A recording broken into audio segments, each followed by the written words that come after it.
नमस्कार प्यारे दोस्तों, स्टोरी मग यूट्यूब चैनल पर आपका स्वागत है। आइए आज हम आपको ले चलते हैं बहुत ही मनोरंजक कहानी की दुनिया में। कल्पना कीजिए एक घने हरे भरे जंगल की शांत छाया में, जहां सूरज की किरणें पत्तियों से छनकर धरती पर सोने जैसी चमक बिखेरती हैं। वहां एक सुंदर मोर और उसकी प्यारी मोरनी खुशी से साथ रहते थे। उन्होंने मिलकर जंगल के एक सुरक्षित कोने में अपना घोंसला बनाया था, जहां फूलों की महक और पक्षियों की मीठी आवाजें उनके प्रेम को और गहरा बनाती थीं। उनका प्यार इतना गहरा था कि वे एक दूसरे से अलग एक पल भी नहीं रह पाते। मोरनी की आंखों में मोर की छवि हमेशा चमकती रहती और मोर का दिल मोरनी की मुस्कान से धड़कता था। जब मोर अपने रंग बिरंगे पंख फैलाकर दूर की उड़ान पर निकलता, तो मोरनी उसकी राह ताकती रहती, ना खाती ना पीती, बस घोंसले के किनारे बैठकर उसकी सलामती की दुआ करती और उसकी आंखें बार बार आसमान की ओर उठतीं, जैसे कह रही हों, कब लौटोगे मेरे प्रिय। एक दिन मोर कहीं दूर चला गया था और मोरनी उसकी प्रतीक्षा में बेचैन हो रही थी। सूरज ऊपर चढ़ा, फिर धीरे धीरे ढलने लगा, शाम की लालिमा फैलने लगी। बहुत देर बाद मोर लौटा, लेकिन आज वो हमेशा की तरह नाचता नहीं था, ना ही अपनी मधुर आवाज में कुछ बोला, बस चुपचाप घोंसले में जाकर लेट गया। उसकी आंखों में एक अनजानी उदासी छाई हुई थी। मोरनी को यह देखकर दिल में चुभन हुई। वो धीरे धीरे उसके पास आई और प्यार से बोली, क्या बात है मेरे प्राण, आज तुम इतने उदास क्यों लग रहे हो? तुम्हारी आंखों में वो चमक कहाँ गई? मोर ने मुस्कुराने की कोशिश की और कहा, कुछ नहीं, बस ऐसे ही। लेकिन मोरनी कहाँ मानने वाली थी। उसने जिद पकड़ ली, नहीं, तुम मुझसे कुछ छिपा रहे हो, मैं तुम्हारा दर्द जानना चाहती हूं, बताओ ना।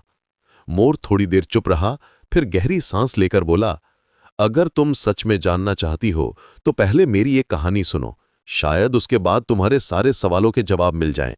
और फिर मोर ने अपनी मधुर धीमी आवाज में कहानी शुरू की, जैसे पुराने जमाने की लोक कथाओं में ऋषि मुनि सुनाते थे। बहुत पुराने समय की बात है। एक समृद्ध राज्य था जिसका नाम अमृत्यगढ़ था। वहां राजा वज्रकेतु और रानी कमलावती राज्य करते थे। उनके महल में वैभव की कोई कमी नहीं थी। सोने से जड़ी छतें, रत्नों से सजे रथ, बुद्धिमान मंत्री, बलशाली सेनापति और हजारों सेवक दासियां उनके हर इशारे पर तैयार रहते। लेकिन एक कमी थी जो उनके दिल को हर पल कुरेदती रहती, संतान की कमी। राजा और रानी के जीवन में यही एक खालीपन था जो किसी भी धन दौलत से नहीं भर पाता। इस कारण वे दोनों अंदर से बहुत व्याकुल और चिंतित रहते। उन्होंने हर संभव कोशिश की, तीर्थ यात्राएं, व्रत, हवन, मंत्र जाप, तपस्या और पूजा पाठ, लेकिन किस्मत का फैसला नहीं बदला। समय गुजरता गया, उनकी काया झुकने लगी, बाल सफेद होने लगे और मन में एक डर घर कर गया, हमारे बाद इस विशाल राज्य का क्या होगा? हमारा अमृत्यगढ़ कौन संभालेगा? प्रजा की रक्षा कौन करेगा? ये विचार अब उनके हर पल को जलाते थे और उन्होंने मानो खाना पीना, आराम और हंसी सब त्याग दिया था। चिंता अब उनकी छाया बन चुकी थी, हर पल उनके साथ चलती, उनके सपनों में घुसती और उनके दिल को चीरती।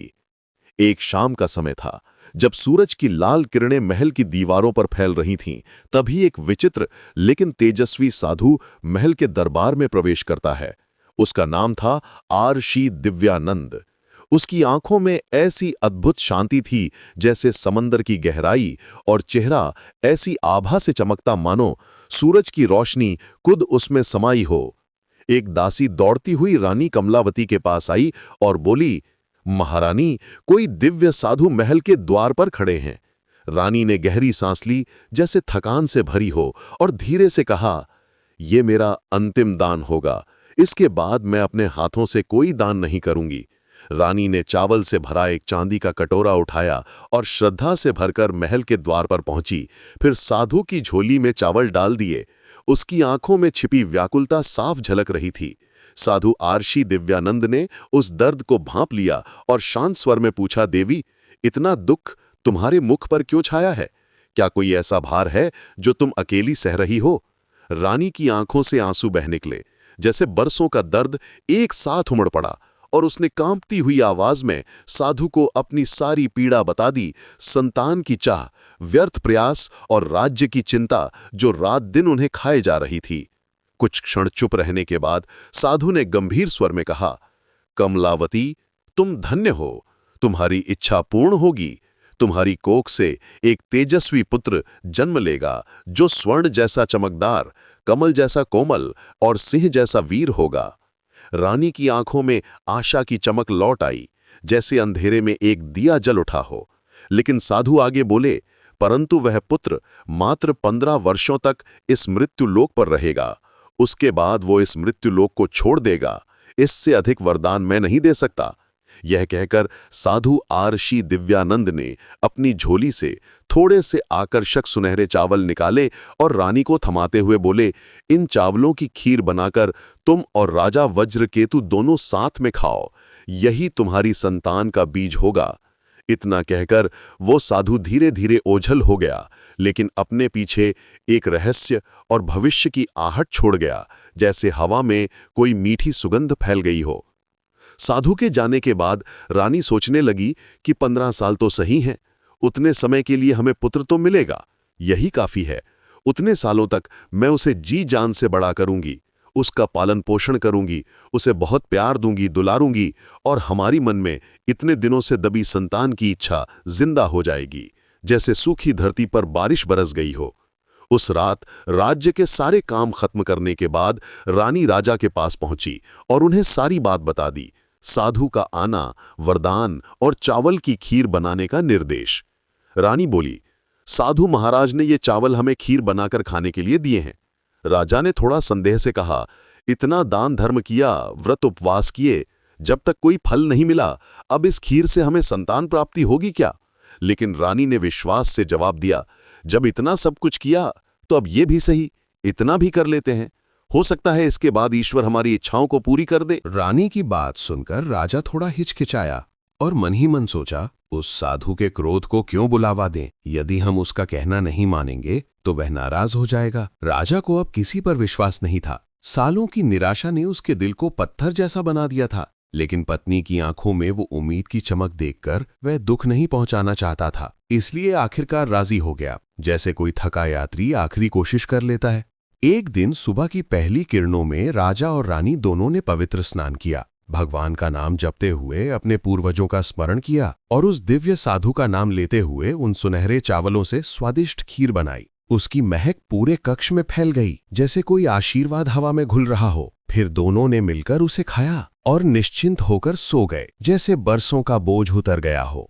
कुछ महीने बीतते गए, मौसम बदलते रहे, फूल खिलते मुरझाते रहे और साधु द्वारा कही गई बात सच्ची साबित हुई। रानी गर्भवती हो गई। राजा और रानी की खुशी का ठिकाना ना रहा। वह फूले नहीं समाते, जैसे सूखे बगीचे में बारिश की पहली बूंद गिरी हो। राजा ने रानी से कहा, महारानी, सचमुच साधु महाराज की कृपा हमारे ऊपर बरस पड़ी है। ये तो चमत्कार है।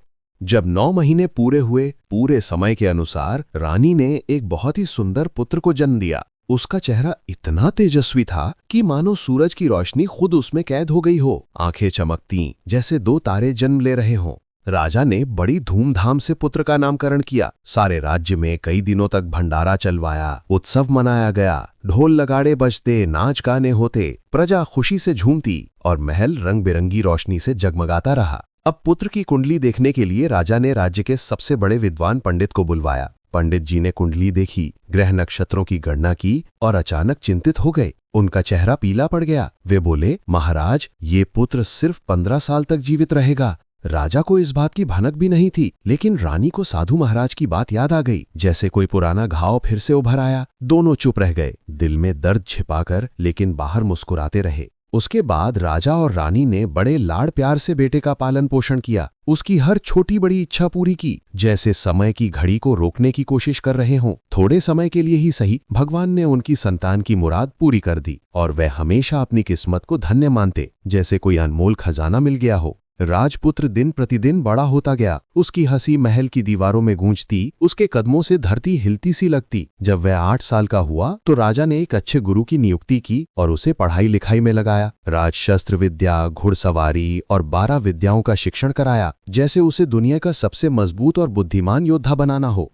जब वह सब शास्त्रों और विद्याओं में पारंगत हो गया और 12 वर्ष का बालक बन गया, तब एक अच्छी राजकन्या चुनकर उसकी शादी करवा दी गई। विवाह की रस्में धूमधाम से हुई, फूलों की बारिश हुई, संगीत गूंजा और महल खुशियों से भर गया। 2-3 साल बीत गए। बेटा जब 14वें साल में कदम रखता है तो एक दिन वह राजपुत्र राजा से बोला, पिताजी, मैं अपने राज्य को घूम कर देखना चाहता हूँ। आज तक मैंने इस दरबार और महल के सिवा बाहर कुछ नहीं देखा है। मुझे दुनिया की हवा लगनी चाहिए। बेटे की बात सुनकर राजा बड़ा परेशान हो गया, क्योंकि पुत्र का 15वां साल शुरू हो चुका था और समय की तलवार उनके सिर पर लटक रही थी, जैसे कोई अंधेरा बादल छा रहा हो। अब कोई अनहोनी होने का वक्त नजदीक आ पहुंचा था, लेकिन राजा ये सब बातें पुत्र को नहीं बता सकता था। उसका दिल टूट जाता सोचकर कि कैसे बताए कि समय की रेत तेजी से बह रही है। वह क्या करता, चेहरे पर जबरदस्ती मुस्कान लाकर बेटे से बोला, हाँ हाँ जरूर जाओ बेटा, तुम्हें अपना सारा राज्य घूम कर देखना चाहिए। कहाँ क्या है ये सब जानना बहुत जरूरी है। कल मेरे बाद तुम ही को इस राज्य का राजा बनना है। मात्र एक बात का ध्यान रखना, तुम जहाँ जा रहे हो, क्या कर रहे हो, ये बात अपनी पत्नी को कभी मत बताना।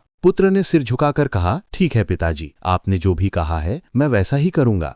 एक दिन क्या होता है कि राजपुत्र दिन भर अपनी पत्नी के साथ खुशियां मनाता है, हंसता खेलता महल की बालकनियों से सूरज की किरणें देखता है। लेकिन रात ठीक 12 बजे बिस्तर से चुपके से उठकर बाहर चला जाता है, जैसे कोई रहस्यमय साया उसे बुला रहा हो, और सुबह होने से पहले ही वापस महल में आकर सो जाता, मानो कुछ हुआ ही ना हो। ऐसे बहुत दिनों तक यह सिलसिला चलता रहा। रात की चांदनी में उसकी छाया गायब होती और सुबह की पहली किरण के साथ वह लौट आता। अब पुत्र का 15वां साल खत्म होने में कुछ ही दिन बाकी रह गए थे। समय जैसे तेज कदमों से दौड़ रहा था। एक दिन की बात है कि उसकी पत्नी छोटी रानी रात में नींद से जाग जाती है। उसकी आंखें खुलती हैं और वह देखती है कि बिस्तर पर राजकुमार नहीं है। महल में सब जगह ढूंढती है, कमरों में लालटेन लेकर घूमती है, बगीचों में पुकारती है, लेकिन वह कहीं नजर नहीं आता। क्या करेगी, किससे कहेगी? वह चुपचाप रहती है, दिल में तूफान उठता हुआ। फिर सुबह होने पर वह देखती है कि उसका पति अपने बिस्तर पर सोया हुआ है, जैसे रात कुछ हुआ ही न हो। वह पति से कुछ नहीं पूछती, लेकिन दूसरी रात भी वैसा ही होता है, तीसरी रात, चौथी रात, ऐसे कई दिनों तक यह रहस्य चलता रहता है। और रानी इस तरह के व्यवहार को देखकर बहुत चिंतित हो जाती है, उदास हो जाती है, जैसे कोई काला साया उसके दिल पर छा गया हो। पति रात को कहाँ जाता है, क्या करता है, किससे मिलता है, उसके मन में अनेक तरह के सवाल उठते हैं, जैसे जंगल में खोई राहें। लेकिन पूछने में डर लगता है, शायद पति को गुस्सा आ जाए और वह गुस्से में कुछ भी कर बैठे। सास ससुर से पूछने के बारे में सोचा तो कुल की मर्यादा आड़े आ जाती है। सोचती है कि इस बात को उनसे क्यों पूछूं, और इसी तरह मन ही मन में खुद को कोसती रहती है, रातें जाग कर काटती है। इस हालत से उसे खाने पीने में कोई दिलचस्पी नहीं रह जाती,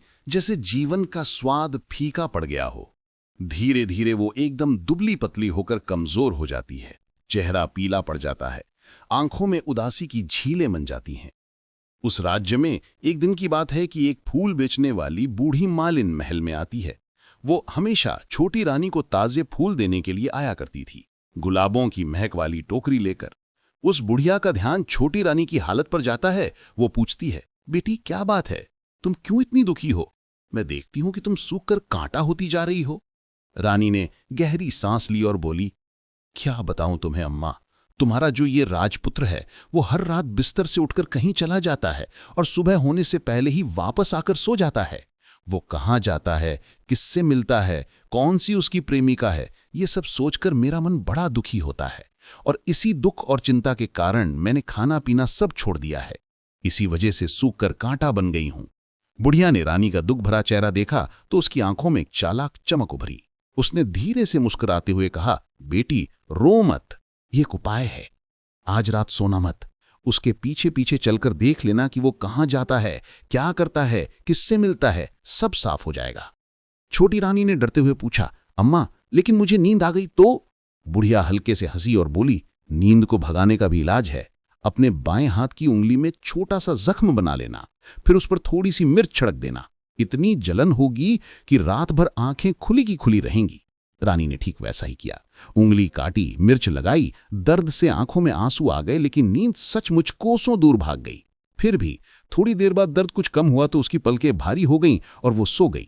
सुबह जब बुढ़िया फिर फूलों की टोकरी लेकर आई तो रानी ने शर्माते हुए सारी बात बता दी। बुढ़िया ने हंसकर कहा, कोई बात नहीं बेटी, आज जख्म थोड़ा बढ़ा करना और मिर्च भी ज्यादा डालना।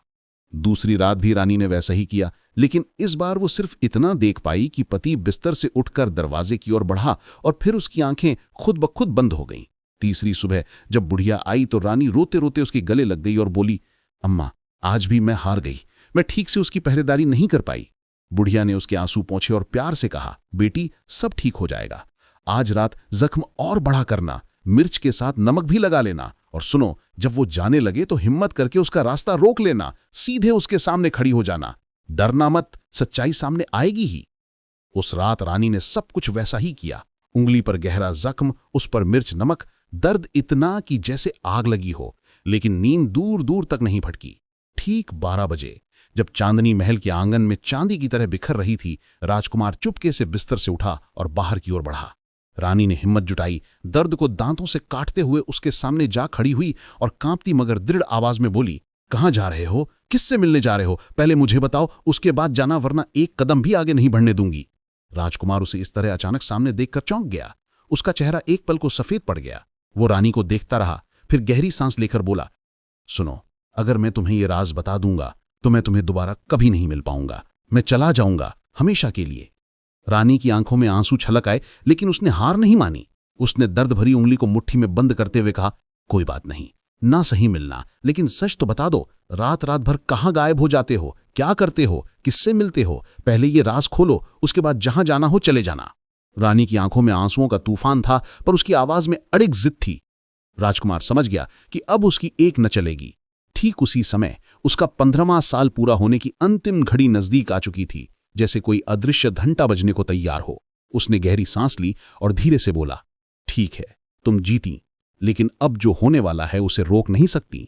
उसने अपनी जेब से एक छोटी सी पोटली निकाली, उसमें से कुछ चमकीले मंत्र सिद्ध चावल के दाने निकाले और रानी के हाथों में रख दिए। उसकी आवाज कांप रही थी, जैसे आखिरी शब्द हों। सुनो, इन चावलों को दोनों मुट्ठियों में कसकर पकड़ लेना। पहले दाहिने हाथ के चावल मेरे ऊपर फेंकना, तुम्हें पता चल जाएगा कि मैं सचमुच कौन हूं। फिर बाएं हाथ के चावल फेंकना, मैं फिर से वैसा ही हो जाऊंगा जैसा तुम्हारा पति था। लेकिन अगर बाएं हाथ के चावल फेंकना भूल गई तो मैं हमेशा हमेशा के लिए चला जाऊंगा। याद रखना, याद रखना। रानी ने आत्मविश्वास से सिर हिलाया। उसने दाहिने हाथ की मुट्ठी खोली और सारे चावल जोर से पति पर फेंक दिए। एक झटके में कमरे में चमक फैली। जहां उसका पति खड़ा था, वहां अचानक एक बर्फ सफेद घोड़ा प्रकट हो गया। लंबी गर्दन, चमकते आयाल, आंखों में आजादी की चमक। घोड़ा एक बार जोर से हिनहिनाया और फिर तेजी से दौड़ पड़ा। रानी चीख पड़ी। उसके हाथ से बाएं हाथ की मुट्ठी अपने आप खुल गई, पर चावल जमीन पर गिर पड़े। उसने फेंके ही नहीं। दहशत और सदमे में वो वहीं जम गई। घोड़ा महल के दरवाजे तोड़ता हुआ बाहर निकला और रात के अंधेरे में गायब हो गया। जब रानी को होश आया तो वो फर्श पर गिरकर रोने लगी।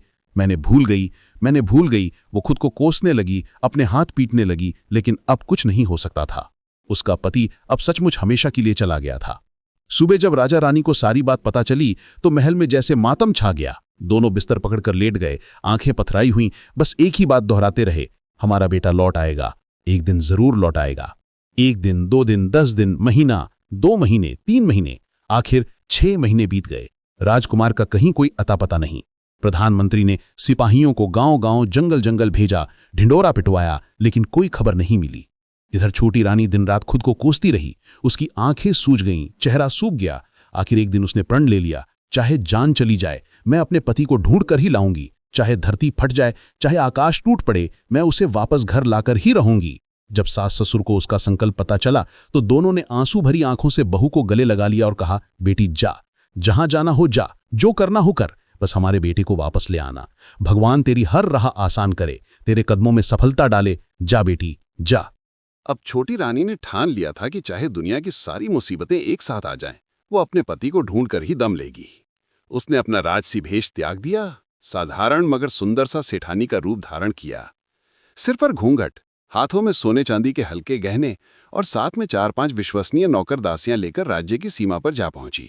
वहां एक बड़े से चौराहे पर उसने एक विशाल भोजनालय खोल दिया। बाहर रंग बिरंगे झंडे लहरा रहे थे, अंदर मिट्टी के चूल्हों पर सुगंधित दाल चावल पक रहे थे और रानी ने ऐलान कर दिया, हर यात्री को मुफ्त भोजन मिलेगा। बस एक छोटी सी शर्त है, जो भी आएगा उसे अपनी जिंदगी में देखी हुई कोई सबसे अजीब, सबसे अनोखी बात मेरी मालकिन को सुनानी होगी। यात्री आते, पेट भर खाते, और फिर कोई कहता मैंने उड़ती हुई नाव देखी, कोई कहता मैंने बोलती हुई मछली सुनी, कोई कहता मैंने सोने का हिरण दौड़ते देखा। हर रोज नई नई कहानियां सुनाई जाती, पर रानी के दिल को जो बात चाहिए थी वो अब तक किसी की जुबान पर नहीं आई थी। दिन गुजरते गए, हफ्ते बीत गए, पर रानी की आंखें हर आने वाले मुसाफिर पर टिकी रहती। इधर उसी राज्य में वही फूल बेचने वाली बूढ़ी मालिन रहती थी, जिसने कभी रानी को उपाय बताया था। उसके एक बेटा और बहू थे, और उनका एक नन्हा सा पोता था। गाल गुलाबी, आंखें बड़ी बड़ी। सुबह बेटा बहू मजदूरी पर निकल जाते तो पोते की देखभाल बूढ़ी मालिन के जिम्मे रहती। बुढ़िया को पान की बड़ी लत थी। एक दिन उसे पान चबाने का मन हुआ। पान बनाने के लिए सुपारी और चूना तो था, पर कत्था बनाने के लिए सीपियां चाहिए थीं। सीपियां भूनने के लिए गोबर के कंडे चाहिए थे। उसने बांस की टोकरी उठाई और चरवाहों के मैदान की ओर चल दी। वहां ढेर सारे सूखे कंडे पड़े थे। वो झुक झुक कर इकट्ठे करने लगी। इतनी देर लग गई कि जब तक उसने टोकरी भरी, शाम ढल चुकी थी और अंधेरा चारों तरफ फैल गया था।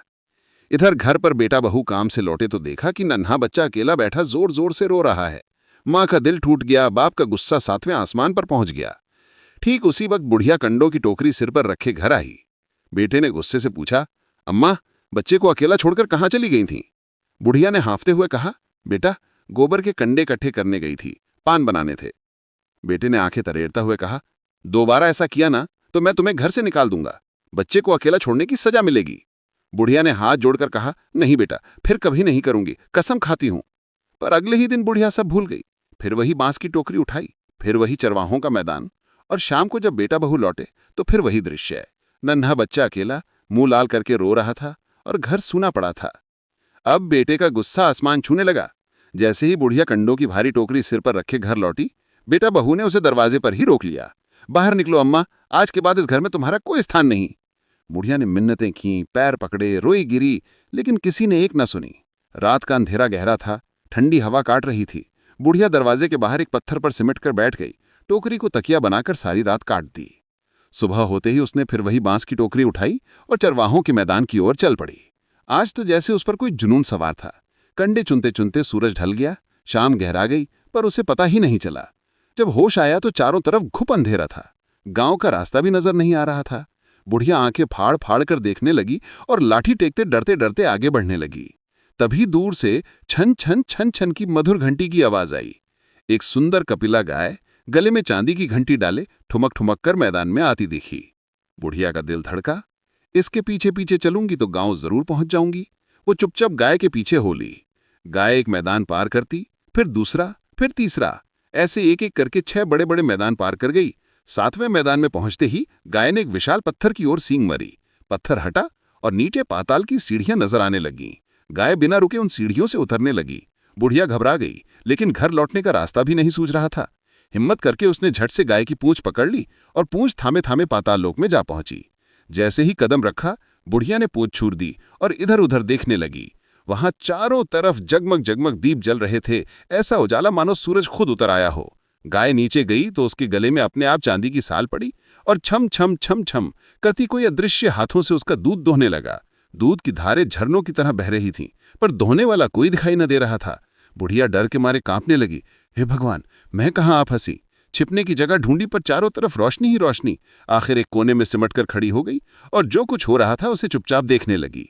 कुछ ही पल बाद वहां जोरदार हिनहिनाहट हुई। एक बर्फ सफेद घोड़ा दौड़ता हुआ आया।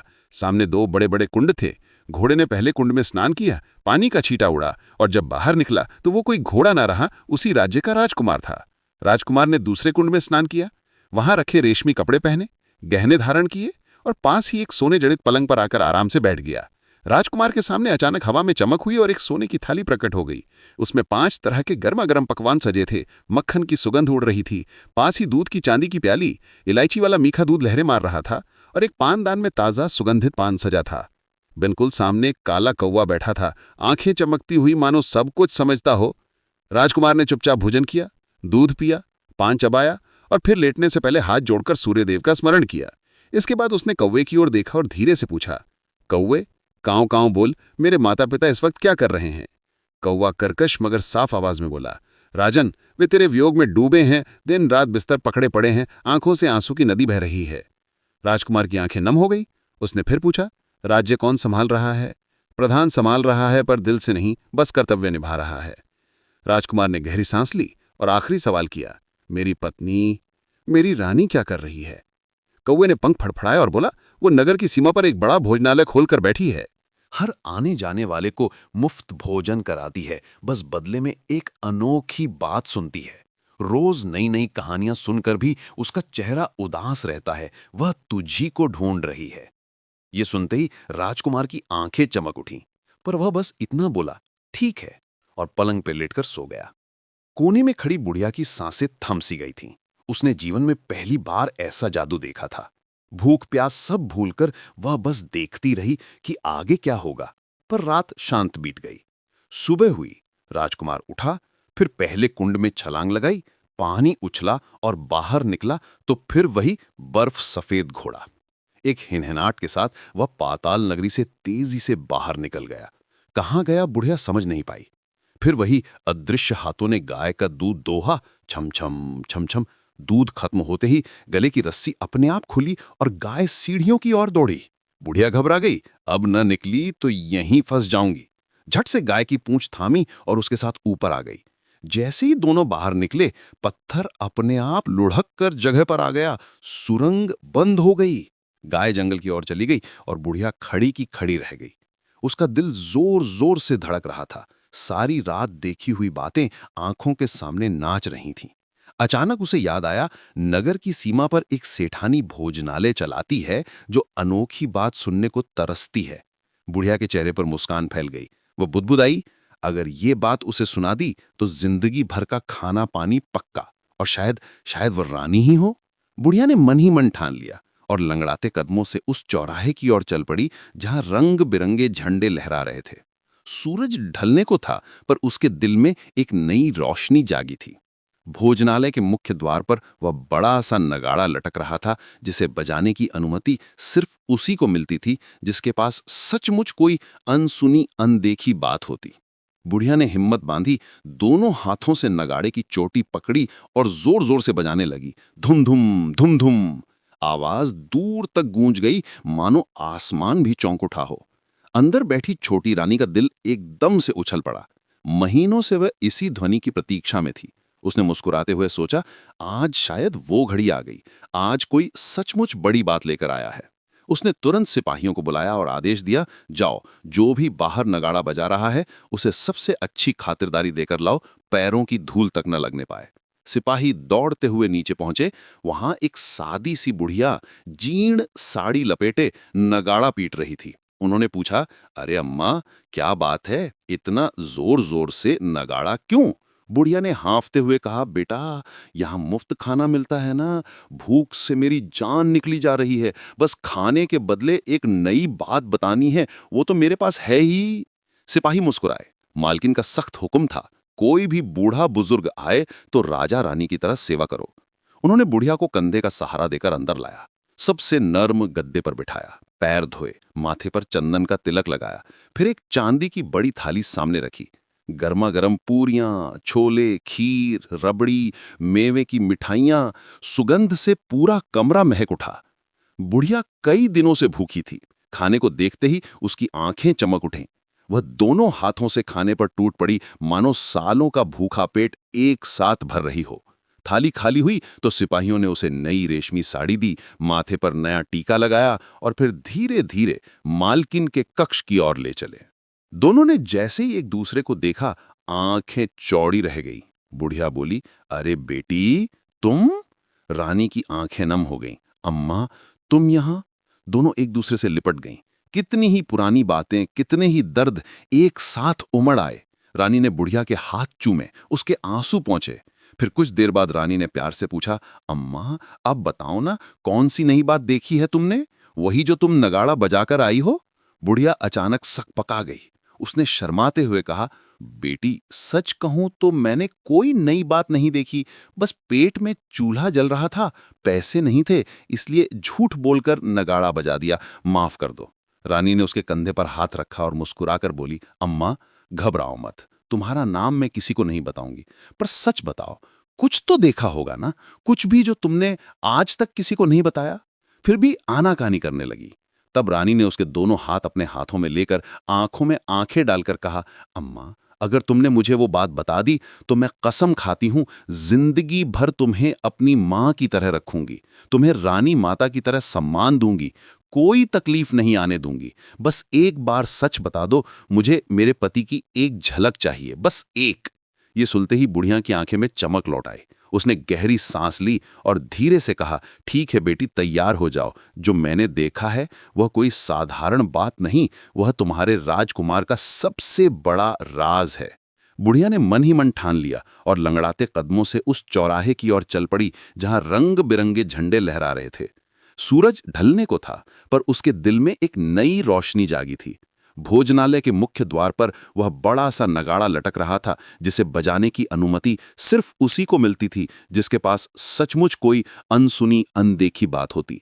बुढ़िया ने हिम्मत बांधी, दोनों हाथों से नगाड़े की चोटी पकड़ी और जोर जोर से बजाने लगी। धुम धुम धुम धुम आवाज दूर तक गूंज गई, मानो आसमान भी चौंक उठा हो।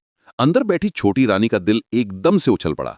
महीनों से वह इसी ध्वनि की प्रतीक्षा में थी। उसने मुस्कुराते हुए सोचा, आज शायद वो घड़ी आ गई, आज कोई सचमुच बड़ी बात लेकर आया है। उसने तुरंत सिपाहियों को बुलाया और आदेश दिया, जाओ, जो भी बाहर नगाड़ा बजा रहा है उसे सबसे अच्छी खातिरदारी देकर लाओ, पैरों की धूल तक न लगने पाए। सिपाही दौड़ते हुए नीचे पहुंचे। वहां एक सादी सी बुढ़िया जीर्ण साड़ी लपेटे नगाड़ा पीट रही थी। उन्होंने पूछा, अरे अम्मा, क्या बात है, इतना जोर जोर से नगाड़ा क्यों?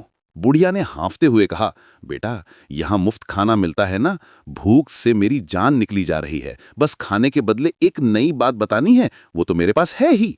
सिपाही मुस्कुराए। मालकिन का सख्त हुक्म था, कोई भी बूढ़ा बुजुर्ग आए तो राजा रानी की तरह सेवा करो। उन्होंने बुढ़िया को कंधे का सहारा देकर अंदर लाया, सबसे नर्म गद्दे पर बिठाया, पैर धोए, माथे पर चंदन का तिलक लगाया, फिर एक चांदी की बड़ी थाली सामने रखी। गर्मा गर्म पूरियां, छोले, खीर, रबड़ी, मेवे की मिठाइयां, सुगंध से पूरा कमरा महक उठा। बुढ़िया कई दिनों से भूखी थी। खाने को देखते ही उसकी आंखें चमक उठीं। वह दोनों हाथों से खाने पर टूट पड़ी, मानो सालों का भूखा पेट एक साथ भर रही हो। थाली खाली हुई तो सिपाहियों ने उसे नई रेशमी साड़ी दी, माथे पर नया टीका लगाया और फिर धीरे धीरे मालकिन के कक्ष की ओर ले चले। दोनों ने जैसे ही एक दूसरे को देखा, आंखें चौड़ी रह गईं। बुढ़िया बोली, अरे बेटी, तुम? रानी की आंखें नम हो गईं। अम्मा, तुम यहां? दोनों एक दूसरे से लिपट गईं। कितनी ही पुरानी बातें, कितने ही दर्द एक साथ उमड़ आए। रानी ने बुढ़िया के हाथ चूमे, उसके आंसू पूछे। फिर कुछ देर बाद रानी ने प्यार से पूछा, अम्मा, अब बताओ ना, कौन सी नई बात देखी है तुमने? वही जो तुम नगाड़ा बजाकर आई हो? बुढ़िया अचानक सकपका गई। उसने शर्माते हुए कहा, बेटी, सच कहूं तो मैंने कोई नई बात नहीं देखी, बस पेट में चूल्हा जल रहा था, पैसे नहीं थे, इसलिए झूठ बोलकर नगाड़ा बजा दिया, माफ कर दो। रानी ने उसके कंधे पर हाथ रखा और मुस्कुराकर बोली, अम्मा, घबराओ मत, तुम्हारा नाम मैं किसी को नहीं बताऊंगी, पर सच बताओ, कुछ तो देखा होगा ना, कुछ भी जो तुमने आज तक किसी को नहीं बताया? फिर भी आनाकानी करने लगी। तब रानी ने उसके दोनों हाथ अपने हाथों में लेकर आंखों में आंखें डालकर कहा, अम्मा, अगर तुमने मुझे वो बात बता दी तो मैं कसम खाती हूं, जिंदगी भर तुम्हें अपनी मां की तरह रखूंगी, तुम्हें रानी माता की तरह सम्मान दूंगी, कोई तकलीफ नहीं आने दूंगी। बस एक बार सच बता दो, मुझे मेरे पति की एक झलक चाहिए, बस एक। ये सुनते ही बुढ़िया की आंखें में चमक लौट आई। उसने गहरी सांस ली और धीरे से कहा, ठीक है बेटी, तैयार हो जाओ। जो मैंने देखा है वह कोई साधारण बात नहीं, वह तुम्हारे राजकुमार का सबसे बड़ा राज है। फिर एक चांदी की बड़ी थाली सामने रखी। गर्मा गर्म पूरियां, छोले, खीर, रबड़ी, मेवे की मिठाइयां, सुगंध से पूरा कमरा महक उठा। बुढ़िया कई दिनों से भूखी थी। खाने को देखते ही उसकी आंखें चमक उठीं। वो दोनों हाथों से खाने पर टूट पड़ी, मानो सालों का भूखा पेट एक साथ भर रही हो। थाली खाली हुई तो सिपाहियों ने उसे नई रेशमी साड़ी दी, माथे पर नया टीका लगाया और फिर धीरे धीरे मालकिन के कक्ष की ओर ले चले। दोनों ने जैसे ही एक दूसरे को देखा, आंखें चौड़ी रह गईं। बुढ़िया बोली, अरे बेटी, तुम? रानी की आंखें नम हो गईं। अम्मा, तुम यहां? दोनों एक दूसरे से लिपट गईं। कितनी ही पुरानी बातें, कितने ही दर्द एक साथ उमड़ आए। रानी ने बुढ़िया के हाथ चूमे, उसके आंसू पोंछे। फिर कुछ देर बाद रानी ने प्यार से पूछा, अम्मा, अब बताओ ना, कौन सी नई बात देखी है तुमने? वही जो तुम नगाड़ा बजाकर आई हो? बुढ़िया अचानक सकपका गई। उसने शर्माते हुए कहा, बेटी, सच कहूं तो मैंने कोई नई बात नहीं देखी, बस पेट में चूल्हा जल रहा था, पैसे नहीं थे, इसलिए झूठ बोलकर नगाड़ा बजा दिया, माफ कर दो। रानी ने उसके कंधे पर हाथ रखा और मुस्कुराकर बोली, अम्मा, घबराओ मत, तुम्हारा नाम मैं किसी को नहीं बताऊंगी, पर सच बताओ, कुछ तो देखा होगा ना, कुछ भी जो तुमने आज तक किसी को नहीं बताया? बुढ़िया फिर भी आनाकानी करने लगी। तब रानी ने उसके दोनों हाथ अपने हाथों में लेकर आंखों में आंखें डालकर कहा, अम्मा, अगर तुमने मुझे वो बात बता दी तो मैं कसम खाती हूँ जिंदगी भर तुम्हें अपनी माँ की तरह रखूंगी, तुम्हें रानी माता की तरह सम्मान दूंगी, कोई तकलीफ नहीं आने दूंगी। बस एक बार सच बता दो, मुझे मेरे पति की एक झलक चाहिए, बस एक। ये सुनते ही बुढ़िया की आंखों में चमक लौट आई। उसने गहरी सांस ली और धीरे से कहा, ठीक है बेटी, तैयार हो जाओ। जो मैंने देखा है वो कोई साधारण बात नहीं, वो तुम्हारे राजकुमार का सबसे बड़ा राज है। बुढ़िया ने जैसे ही सारी बात खत्म की, रानी की आंखें आंसुओं से भर आईं। वह तुरंत घुटनों पर बैठ गई, दोनों हाथ जोड़कर फूट फूट कर रोने लगी और बोली, स्वामी, मुझसे बहुत बड़ी भूल हो गई। मैंने आपसे वो राज नहीं पूछना चाहिए था। मेरी जिद के कारण आप चले गए, मेरा घर उजड़ गया, मुझे मेरी गलती की सजा मिल गई है। अब आप घर चलिए ना। आपके माता पिता बिस्तर पकड़े पड़े हैं, सूख कर कांटा हो गए हैं, प्रजा रो रही है, राज्य सूना हो गया है। मैं आपके बिना जी नहीं सकती, कृपा करो, लौट चलो। राजकुमार ने गहरी सांस ली। उसकी आंखों में भी नमी थी, पर आवाज में सख्ती थी। वो बोला, एक बार तुमने गलती कर दी, अब दोबारा मत करना। अगर फिर कभी मुझसे मेरा राज पूछोगी तो जो आज दिख रहा है वो भी हमेशा के लिए खो दोगी। रानी जोर जोर से रोने लगी, सिर जमीन पर पटकने लगी। मैं कसम खाती हूं, फिर कभी नहीं पूछूंगी, बस घर चलो। राजकुमार का दिल पसीज गया। उसने रानी का हाथ थामा, उसे उठाया और धीरे से कहा, अगर मुझे सचमुच पाना चाहती हो तो एक बहुत कठिन काम करना होगा, और वो काम तुम्हें अकेले ही करना है, कोई साथ नहीं ले जाना। रानी ने आंसुओं को पोंछते हुए कहा, बोलो स्वामी, चाहे जान चली जाए, मैं करूंगी। राजकुमार ने बताया कि जब तुम इस पाताल से ऊपर निकलोगी तो सामने 7 घने जंगल होंगे। पहले 6 जंगल पार करके 7वें जंगल के बीचों बीच एक प्राचीन बरगद का पेड़ है। उसके चारों तरफ जंगल इतना उलझा हुआ है कि पत्ते, लताएं, कांटे, जड़ें सब एक दूसरे में फंसे हैं। वहां बाघ, शेर, भालू, सांप सभी खतरनाक जीव बैठे रहते हैं। तुम्हें अकेले ही सबको भगाना है, सारी जगह साफ करनी है, गोबर से लिपाई करनी है, रंगोली सजानी है, फिर धूप दीप अगरबत्ती जलाकर चंदन कुमकुम से बरगद के तने की पूजा करनी है और दूध दही की खीर का भोग चढ़ाना है। ये सब कुछ ठीक दोपहर 12 बजे से पहले पूरा करना है। ठीक 12 बजे तुम वहां बैठकर सूर्य मंत्र का जाप करना। उसी क्षण सूर्य देव का स्वर्ण रथ धरती पर उतरेगा। वो खुश होकर कहेंगे, जिसने इतना कठिन कार्य किया है मैं उसे मनचाहा वरदान दूंगा। तुम आगे बढ़कर उनके रथ का दाहिना घोड़ा मांग लेना, मैं तुम्हें मिल जाऊंगा। इतना कहकर राजकुमार फिर पलंग पर लेट गया और सो गया। रानी रात भर जागती रही, आंखें पथराईं, दिल में एक ही आग, अब की बार कुछ भी हो जाए पति को वापस लाना है। सुबह हुई, गाय फिर आई। रानी ने बुढ़िया का हाथ थामा और दोनों ने गाय की पूंछ पकड़ी। ऊपर निकलते ही रानी ने बुढ़िया से कहा, अम्मा, अब तुम भोजनालय लौट जाओ, बाकी का रास्ता मुझे अकेले ही चलना है। बुढ़िया ने आशीर्वाद दिया और रानी अकेले जंगल की ओर बढ़ गई। पहले 6 जंगल उसने हिम्मत से पार किए। 7वें जंगल में पहुंचते ही उसकी सांस रुक गई। चारों तरफ घना अंधेरा, कांटों की दीवारें, जहां देखो उलझी लताएं और खतरनाक जानवरों की गुर्राहट। पर रानी रुकी नहीं। आरी उठाई, हाथ कटे, खून बहा, पर उसने एक एक कांटा काटा, एक एक लता उखाड़ी। बाघ दहाड़े, शेर झपटे, सांप फुफकारे। रानी ने आंखें बंद कर अपने पति का नाम लिया और डटकर मुकाबला किया। दूसरे दिन सूरज निकलने से पहले ही उसने सारी जगह साफ कर दी, गोबर से लिपाई की, रंगोली सजाई, धूप दीप जलाए, चंदन कुमकुम लगाया, दूध दही की खीर का भोग चढ़ाया और ठीक 12 बजे से पहले बरगद के नीचे बैठकर सूर्य मंत्र का जाप करने लगी।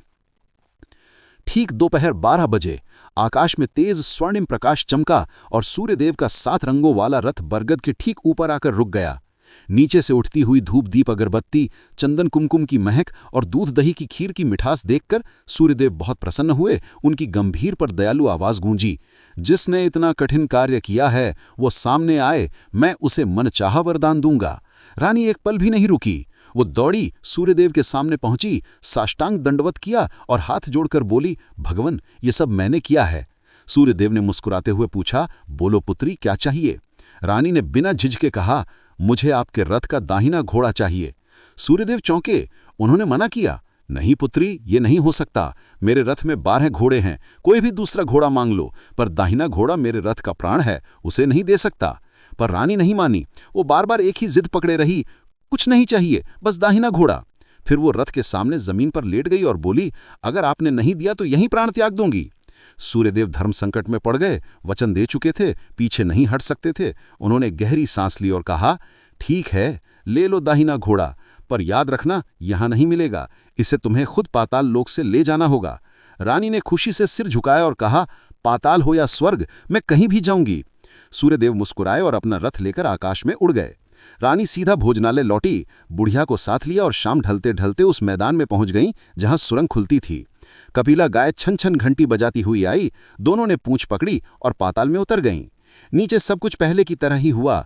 गाय का अदृश्य हाथों से दूध दोहा जाना, फिर बर्फ सफेद घोड़े का आना, पहले कुंड में छलांग लगाकर राजकुमार बनना, दूसरे कुंड में स्नान करना, रेशमी कपड़े पहनना और सोने के पलंग पर बैठना। पर आज एक बड़ा फर्क था। आज सामने 2 थालियां, 2 दूध की प्यालियां और 2 पान बीड़े प्रकट हुए। राजकुमार ने कुछ नहीं कहा। उसने अपना हिस्सा खाया पिया और सोने से पहले कौवे से वहीं पुराने सवाल पूछे।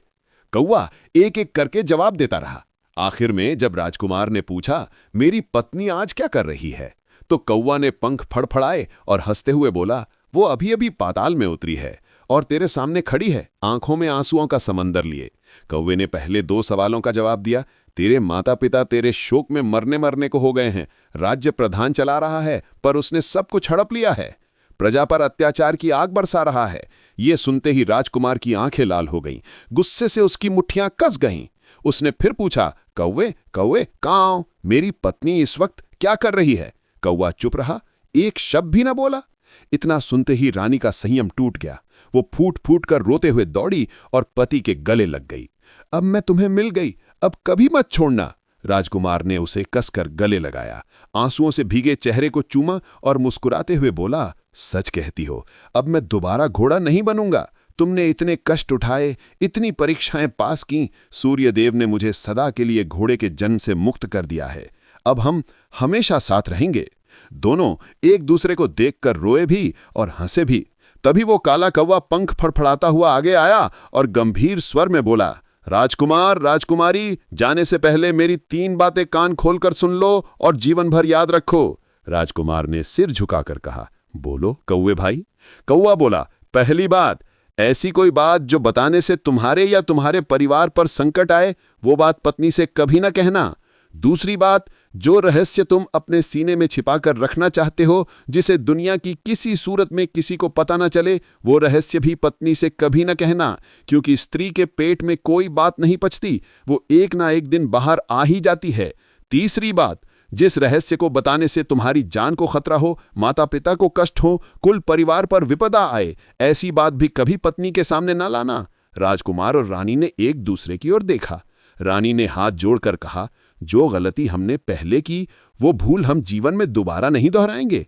आपकी हर बात हम सिर आंखों पर रखेंगे। राजकुमार ने भी सिर झुकाया और कहा, कौवे भाई, तुम्हारा ये उपदेश हम जीवन भर नहीं भूलेंगे। फिर दोनों ने कौवे को प्रणाम किया। कौवा आशीर्वाद देकर उड़ गया और इस तरह पति पत्नी ने हाथ में हाथ डालकर पाताल लोक को सदा के लिए अलविदा कहा और ऊपर की दुनिया की ओर चल पड़े, जहां उनका राज्य, उनके माता पिता और उनकी प्रजा बेसब्री से उनका इंतजार कर रही थी। अब उनकी जिंदगी में फिर से सूरज उगा था, वो सूरज जो कभी डूबने वाला नहीं था। फिर सुबह हुई, गाय की रस्सी अपने आप खुली और वो ऊपर की ओर दौड़ी। राजकुमार, रानी और बुढ़िया ने उसकी पूंछ पकड़ी और एक झटके में भूलोक कर आ गए। तीनों सीधे भोजनालय पहुंचे। राजकुमार ने मुस्कुराते हुए कहा, अब इसकी जरूरत नहीं रही। सारा सामान, बर्तन, अनाज, कपड़े सब गरीबों और जरूरतमंदों में बांट दिया गया। भोजनालय को हमेशा के लिए बंद कर दिया गया। फिर वो तीनों राजसी घोड़ों पर सवार होकर अपने राज्य की ओर चल पड़े। दूर से ही राजमहल दिखाई दिया। जैसे ही राजपुत्र के आने की खबर फैली, पूरा शहर उमंग से भर उठा।